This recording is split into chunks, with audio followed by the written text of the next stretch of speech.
فرجاني ساسي التونسي ولاعب الترجي السابق، وفي نفس الوقت احد نجوم نادي الزمالك اللي كان ليهم صيت كبير جدا لمده 3 سنين، وكسب مع الزمالك على فكره او ساهم في فوز الزمالك بدوري، واشتغل مع الزمالك الحقيقه وكان مهم جدا، كان خط نص رهيب.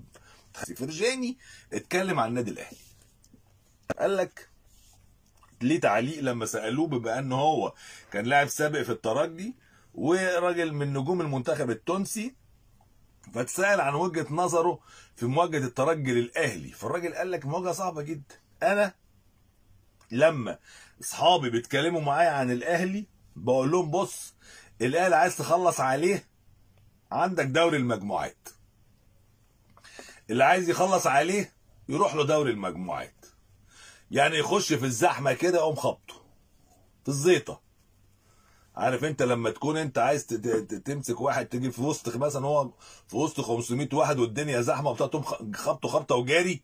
هو الاهلي تعمل معاه كده، لكن تخليه وش الوش مش هتقوم الخناقه يعني، وحش.